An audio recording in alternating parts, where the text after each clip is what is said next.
Hi guys, welcome to my channel. In today's video, I'll be talking a little bit to you about Photoshop. I'm going to be taking you guys on a little bit of a tour on how to use the program.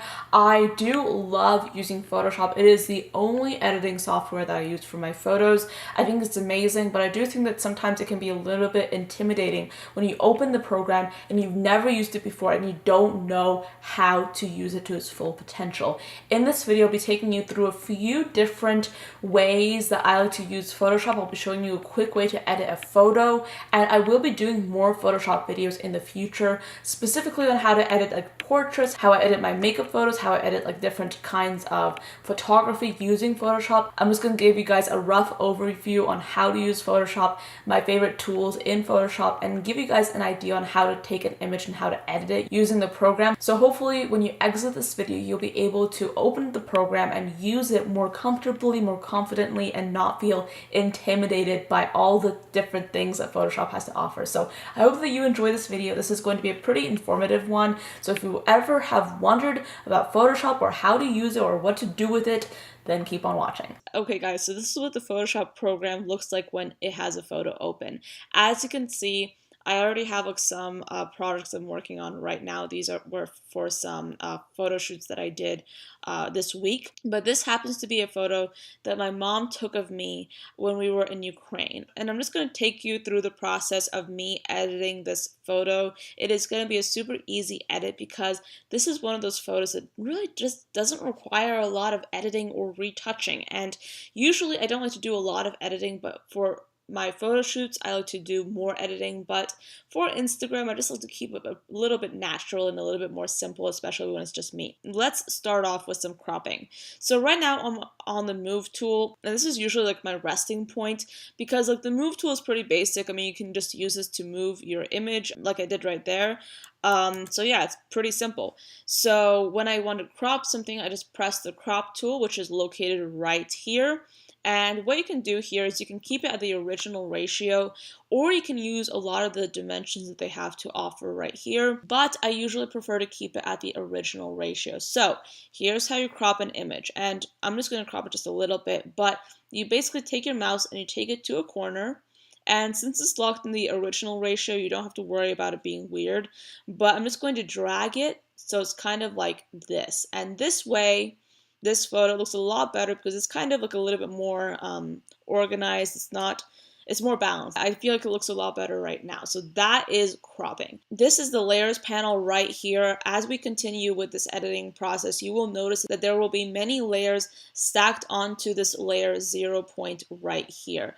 So when I press Command J on a MacBook, you'll see that it created a new layer. This is called layer 0 copy. And what you can do is you can pretty much change the names of the layers to whatever you want. This is the background layer, so that's what I'm going to call it right here. And this, let's just call it layer 1. So now we're working with layer 1. You can see that's been selected.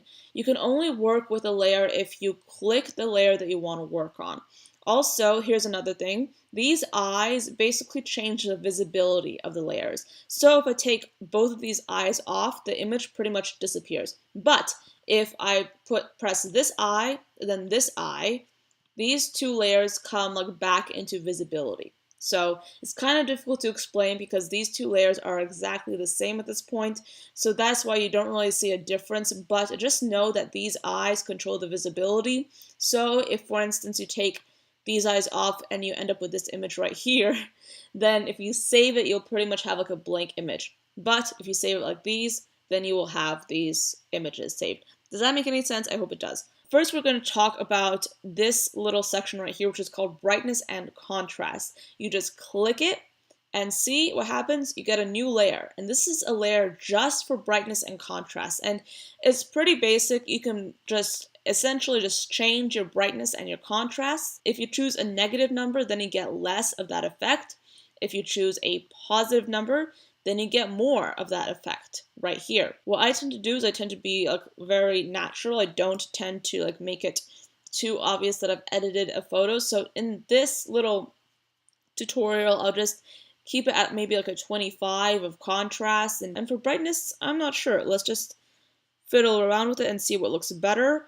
I think that I would like this photo to look like just relatively bright, but not too bright. So for brightness, let's just do a -5, and for contrast, let's do 25. So next, let's talk about this little icon right here, which is called curves. Now you click on it, and right away you can see this little graph in the back, which is called a histogram. I would like to make a video talking especially about this histogram right here, because this is really important to know in photography. But for now, let's just talk about this line right here.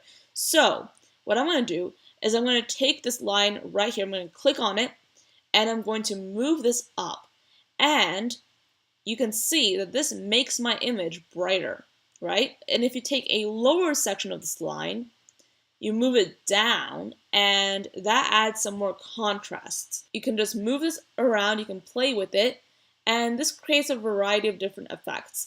I barely use this curves section just because I don't feel like I need it, so I'm just gonna delete that. But I do think that it's useful to have this little tool to use because it can really just help you add like a more dramatic effect to your photos, even though right now we don't really need it. So let's go to this tool right here. This basically focuses on hue and saturation. You click it, and you can basically control the hue, which is the overall colors of the photo, which can be kind of really fun to do, but I don't really use this at all. And then you can also control the saturation. So here you can make it this more saturated, you can make this super saturated, or you can make it black and white, basically.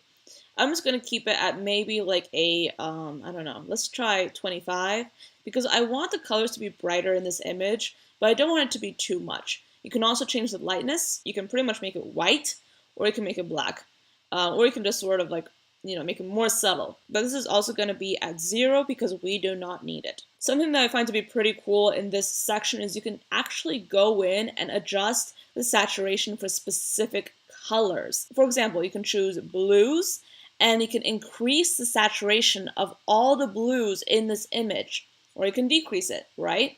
So you can see that my skin tone, since it's more of a red color, it is still saturated. But I have changed virtually every single blue tone in this entire image, and I've decreased the saturation to like -100.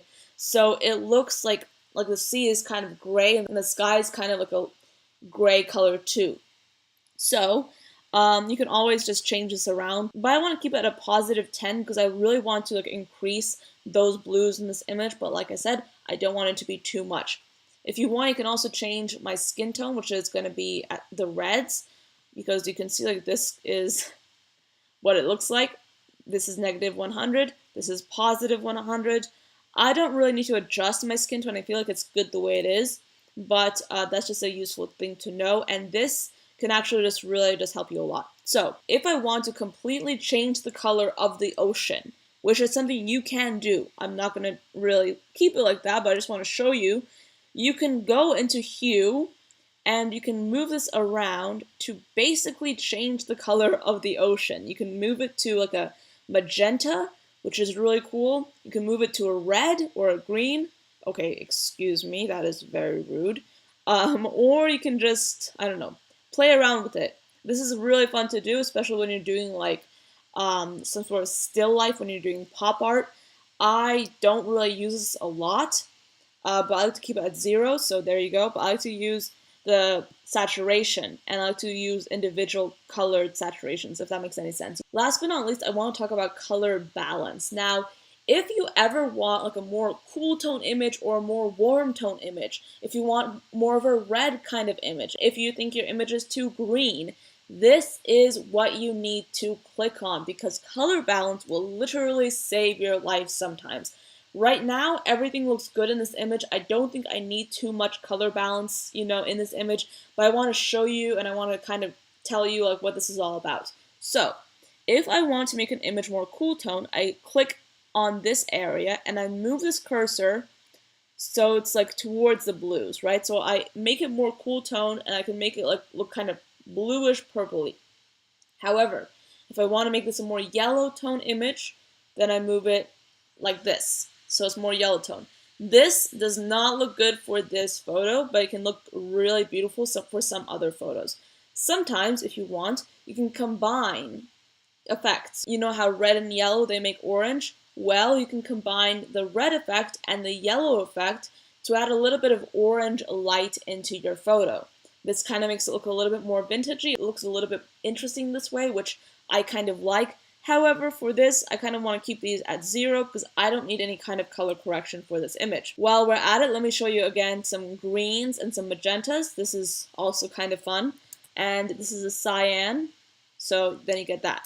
So, like I said, I don't really need a lot of color balance correction in this photo, so I'm just going to leave it the way it is. So that is pretty much it. Like, this is all I wanted to edit in this photo. Like I said, there isn't a lot that I want to change in this photo. So, to save my image, I go to File, I press Save As, and here it's very important to look at the format and look at where you're saving it, right? Because I want to make sure that this format is a photo format and that I'm saving it in the right folder. For me, it's downloads. This is the folder that I prefer to save it in. But for the format, I would like to change it from Photoshop to JPEG. Because if you keep it at a Photoshop format, you are going to be saving your Photoshop project, which is good because occasionally you are going to be working on a Photoshop project and you will want to come back to it later, which is why when you press Save As, you should leave it at a Photoshop format. However, if you want to post this on Instagram or on your website, then you press JPEG, all right? And then you press Save. So here you get to basically decide what quality you want to save your image as. So personally, if I'm posting my photo anywhere or if I'm saving it anywhere, I am keeping it at the maximum quality possible. I'm keeping it at the maximum 12 right here. Here you get the size of the image, and you notice that as I move the quality around, the image, like the size of the image changes. YouTube, for example, requires that each and every thumbnail that you post be under 2 megapixels. So if you have it at 9, for example, that is already 2 megapixels. So if I'm doing a YouTube thumbnail, I keep it lower at about 8 because then you get 1.5 megapixels. However, if I'm just posting this on Instagram or if I'm just saving it for my own personal records, I keep it at a maximum image quality because honestly, like, that's the best resolution and that's the best quality, right? If you have a maximum. So then I press OK, right? And then it saves right here, and then it's saved in my downloads folder. And if you want to see your original photo, you can take these eyes off, and there you have the original photo, and then you put them back on. And this is the finished photo right here. So that is the end of this video. Thank you so much for watching. I hope you enjoyed this one. And if you want to see more Photoshop videos, I do plan on making more of them where I'm going to cover specific different niches and specific different methods of editing in Photoshop. But this was my first one. So let me know if you liked it. Let me know if you want to see more. Be sure to check out my description down below and where you can find a full photography playlist on all my different videos about photography. And yeah, that's pretty much it. So be sure to check out the playlist down below, and I'll see you guys next time. Bye, guys.